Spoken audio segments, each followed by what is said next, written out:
Hello, everyone. This is Saima from Holistic Happiness Academy.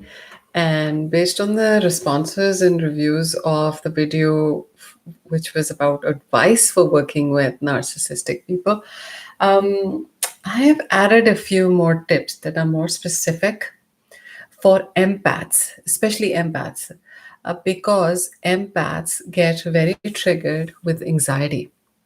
And narcissistic people have high anxiety. They find it very hard to settle down. So, for empaths who are very sensitive to energy fields, I suggest a physical distance of 3 feet to 6 feet. Try not to be frontal with the narcissistic person. They can perceive that as an attack on their territory. So stand not directly facing them, a little bit to the right or the left of them. If they are right handed, then stand to the left. And if they are left handed, stand to the right. Now, when I'm talking about more narcissistic people, I mean people who have a strong need for control and who can be aggressive and dominating in their body language. And that can be like a microaggression in the way they say things, in the way they hold their bodies towards you. And for an empath, all of these things can be very triggering and it can actually affect the empath. They can get completely drained out. And that the reason why that happens is because the empath has an open heart. They have an open energy system. So, which means that they like to give energy, they like to make other people happy. And that gives them a lot of satisfaction to be useful to others, to do things for other people. Now, empaths, I do distinguish empaths slightly from codependents because empaths generally are very sensitive to their energy field. They are aware of their energy field and they can feel body sensations. But codependents may not be able to access body memory at all. So that's my personal sort of separation of the two. So even for codependents, you will actually do better in narcissistic relationships if you have a physical distance of between 3 to 6 feet. Obviously, I'm talking about non-intimate relationships like work relationships, family relationships, friends, and general social circle. So you can tell that somebody is narcissistic by the way they stand. So, a narcissistic person will stand in such a way that they are controlling the energy of the room and they're in the center of the attention in the room. Uh, they don't like to share attention with anyone. They need to be center stage and all eyes on them. And that's the way they like it. So, even if there are introverted or covert narcissistic people, they would not be actually very comfortable with, having all attention on them all the time. But when I mean attention and wanting attention, I'm really referring to the empath's attention and the empathic people in their life, perhaps their close friends and their trusted friends. They'd want to be in the center as if they're the only person in the room and all eyes need to be on them. So never, never upstage a narcissistic person. They will do anything to put you back in the bottle because they need to control you. So if you upstage, meaning that if more eyes are on you than them, then they're going to do something to bring you down. They're going to remark on your clothes, for example. They're going to say, "Oh, you dress so poorly," or "Why is that man looking at you? You're flirting with someone." They're going to use shame, a humiliation, and these kinds of tactics to bring down your energy. So never ever upstage a narcissist if you want to work with this person. By upstage, I mean, say something that's like exciting, that can be perceived as somewhat competitive to the narcissist, because the narcissist has a strong need to be the most superior, the best in the room. and they want to have that total attention. So if you go in there and you're cute and smiley and people start talking to you, the narcissist is going to do something that to bring down your energy. It can be very subtle, so subtle that as an empath you will feel it, and you'll be like, I don't know why I'm feeling so drained after going to that party with my boyfriend. He seemed to really enjoy himself, but for some strange reason I'm like aching. So that's a sign for an empath. Okay. Now, the next thing for an empath is try to notice your breath while you're with the narcissistic person. Make sure you're breathing fully through your body.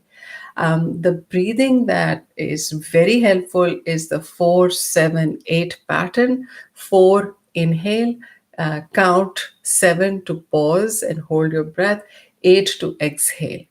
And just a few breaths like that, and your energy will rebalance. Because the way I see it, I literally see energetically that the narcissist has this very strong kind of a pull, a magnet.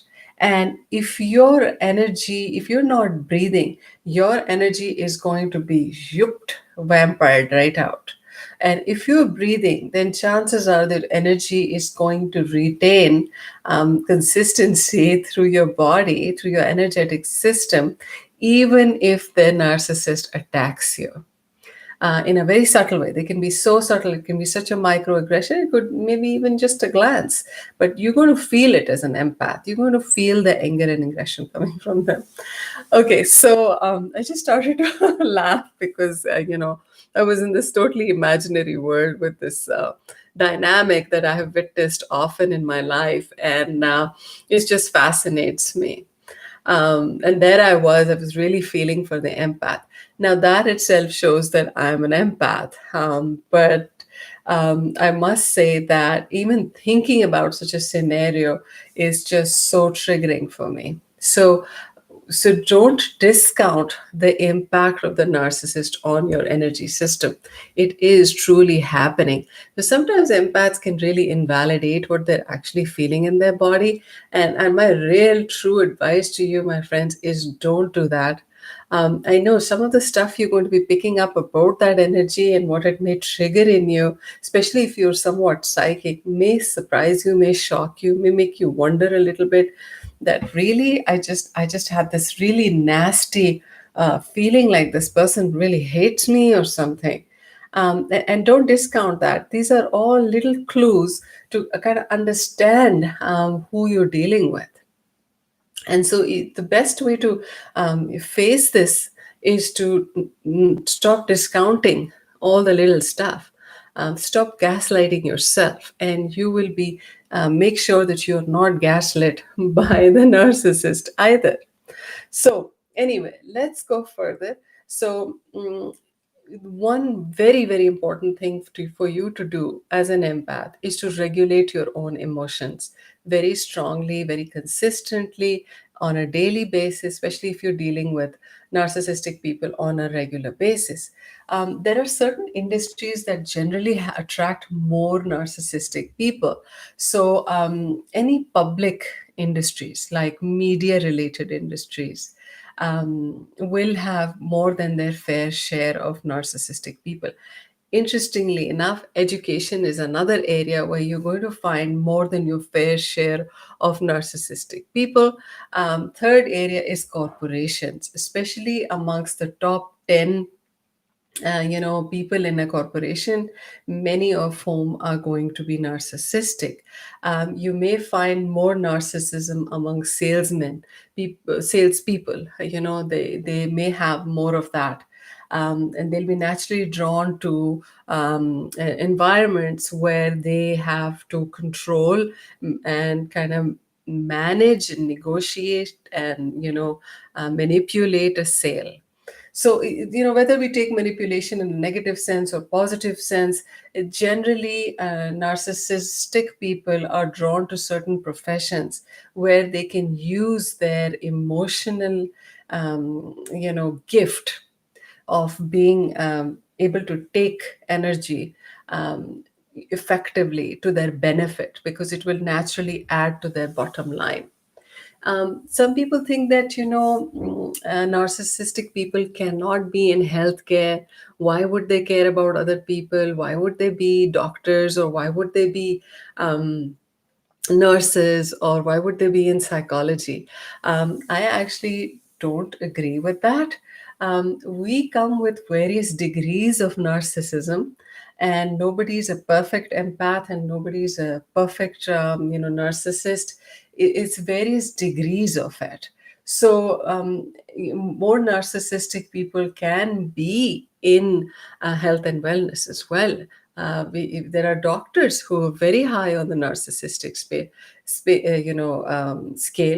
There are HR advisors very high on it, because narcissism, it doesn't mean that they're less intelligent or less capable of to being in the helping professions. It's just that they may not get as much psychic happiness or delight or satisfaction as an empath would be in a serving and helping profession. To them, it will be very dreary, very heavy, and very difficult. Sometimes we are going through phases in life that mean that we are in burnout, and it's difficult to give all the time. And that doesn't mean that a person is narcissistic now, or that they're highly narcissistic or anything like that. There are times when people are more shut down emotionally, and that's because of stress and other factors, developmental causes, and things like that. So there's this temporary sort of, I can't deal with any more demands on my time. That can happen to anyone.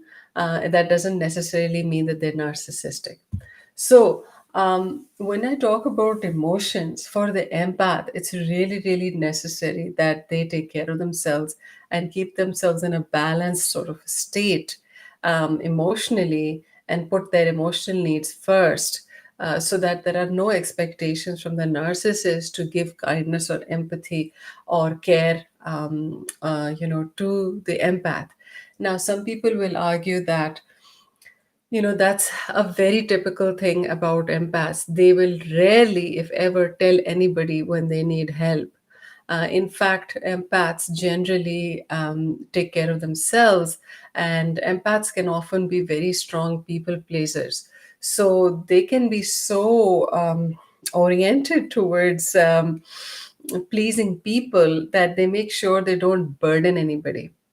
So when I say reduce emotions, I don't mean that empaths or people pleasers should, not ask for help. I mean, fill your cup first, meaning that when you notice that you're getting drained out, when you're feeling burnt out, do some self care. It's really, really important that the empath or the people pleaser does regular self care, because otherwise they are going to really, really affect the energy system of their body. And in the long run, they could fall ill, because of the emotional deficit that comes to them from more narcissistic relationships, or relationships in which they always have to be the giver. And that could even be parenting, for example. So, another, great tip for working with more narcissistic people is to keep interactions to a minimum. Have a plan, what you're going to say, why you're going to say, and what you really want. But there's a couple of tips about the communication. I'll get to that next. But first, limit your communication to 5 minutes, 10 minutes, and do not share or disclose things about yourself. And that's really important, to have these strong boundaries. Narcissists cannot appreciate self disclosure. So if you start sharing about your feelings and what you dreamt last night and what you ate the other day and how you felt, and that's not something that the narcissistic person is going to appreciate. They're going to find it overwhelming, too much information. They may even get quite triggered, and they may in turn try to get more out of you, because they'll see this as an opportunity to get more supply from you, meaning more attention, more time. So if I were, giving you The most important advice to coping with narcissism, I would say, shorten the duration of the meetings. That's the most important thing you can do. Now, when you're speaking to them, so let's get to the communication tips. When you're speaking to them, distill your message from 3 to 5, 10 sentences. You may not realize it, but you yourself, just by being you, an empath with that open energy and that love pouring out of you for the narcissistic person, and this is for more like closer relationships, you can be actually quite triggering for the narcissistic person. You could be, like literally walking on their wound by just being you, empathic. Because if there's one thing narcissistic people do not like, it is empathy. Empathy strips them bare. Um, it just is very triggering for them. Now, I learned this due to my own experiments and experiences with people higher on the narcissistic scale and me more high on the empathic scale. And through sheer, a trial and error, literally banging my head on a wall, I finally got this. 3 to 5 sentences is way too much. Sometimes just three grunts, and that's it. That's all they can handle, especially coming from an empath. So keep your information to a minimum, keep your responsiveness to a minimum. And so then we come to the famous method for bringing instant peace in the dynamic and really reducing the likelihood of being treated it like supply. And that is the gray rock. And that's what it looks like. Hmm. Hmm. Even this is probably too much expression or too much softness here.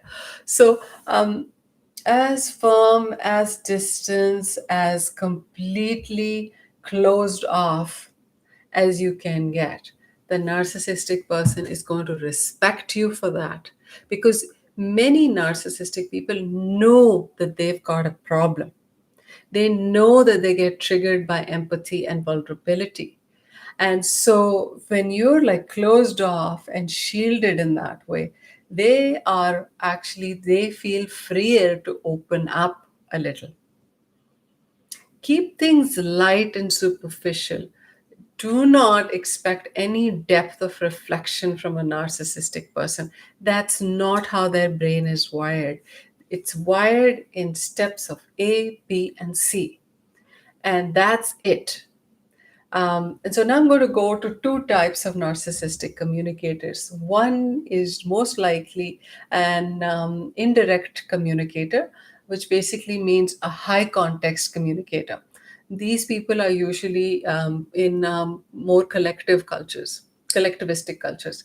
So that's South Asian, Asian cultures, native cultures, they're all over the world, you'll find them. So with people like this, who are more high context, they're reading too much into the communication anyway. So if you say a little extra, that's going to be very triggering for them, because they're living in their own sort of disconnected reality world.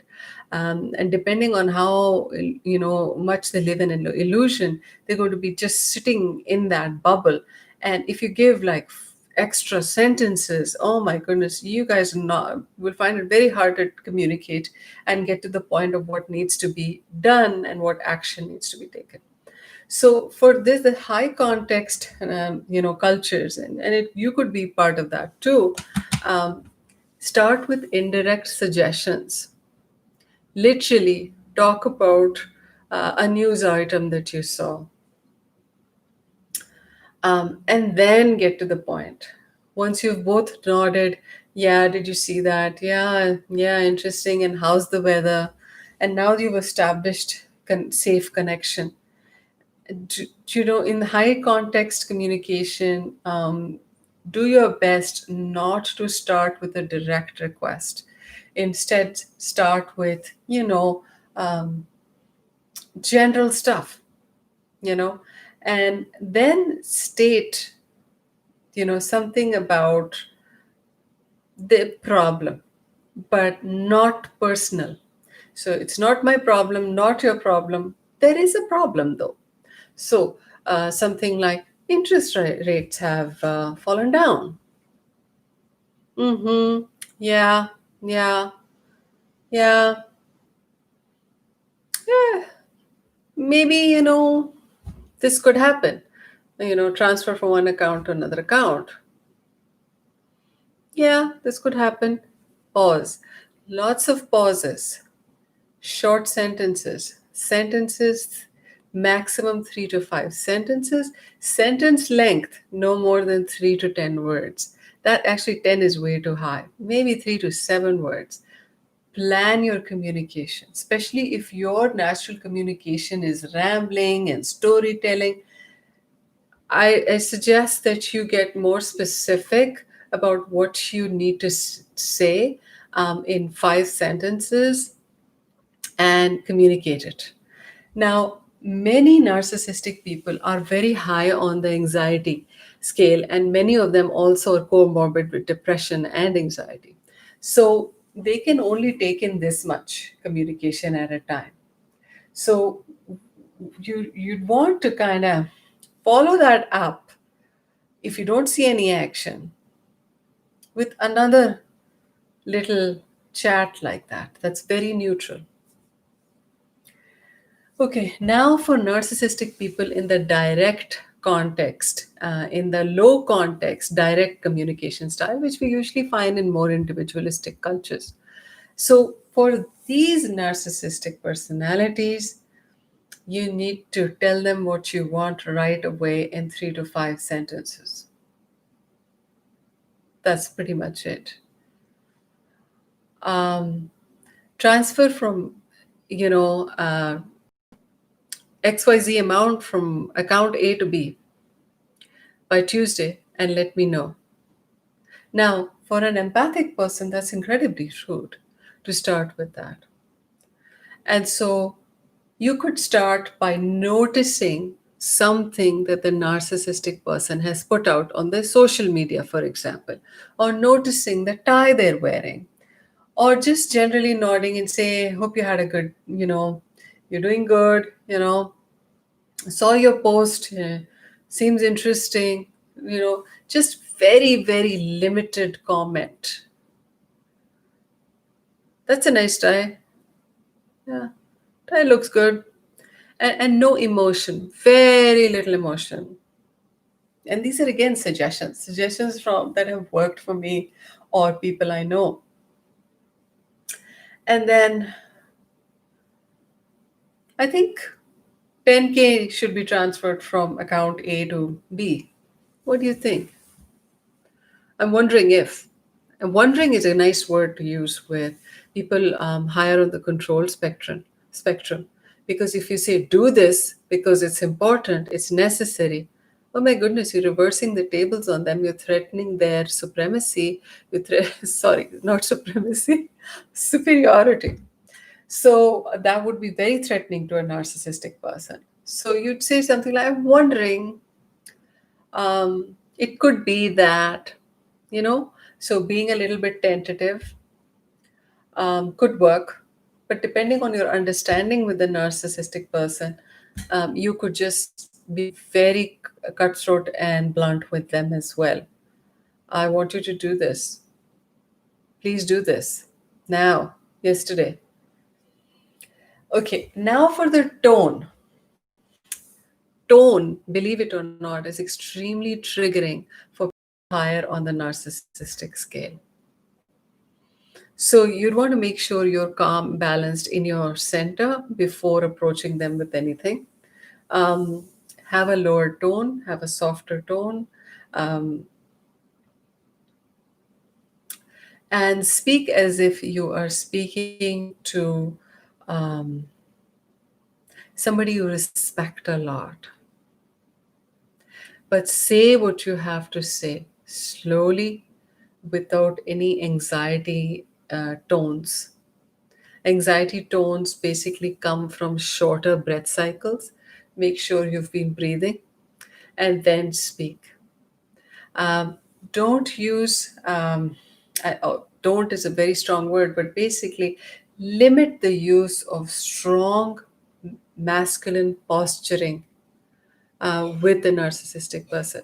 Sometimes empathic people want to gain confidence by standing really tall and strong, and really directly facing the narcissistic person. That may or may not work. I mean, it depends also on the personality you're working with.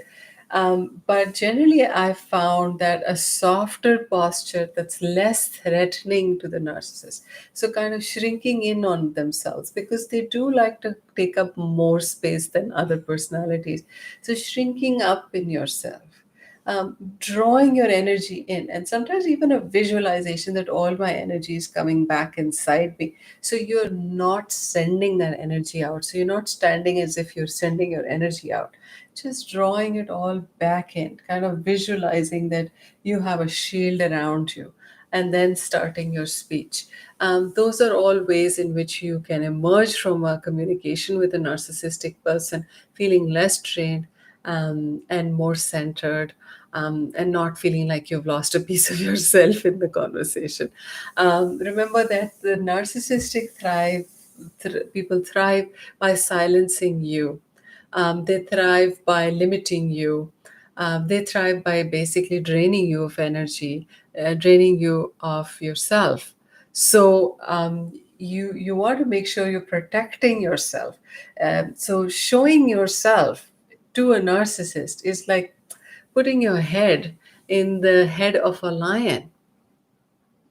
So, my suggestion really, and I think that works for a lot of people, is to actually not do that, not come into the center of this type of personality's attention, because they may actually start really competing with you and bringing you down and humiliating you and doing all of the things that feel horrible afterwards. And many people leave their jobs, leave their relationships, and stop seeing relatives because they get so triggered by the person who is, behaving in more. In more controlling and bullying ways. So stay focused on your own goal, on your own needs, and take whatever the narcissistic person says with a very big pinch of salt. Always check what they're actually saying, because you may find that they lie a lot, and for various reasons.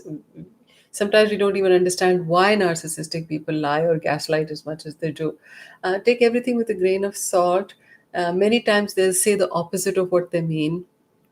Many times they will say that that's not how it's done, and you'll find out that's exactly how they did it last time.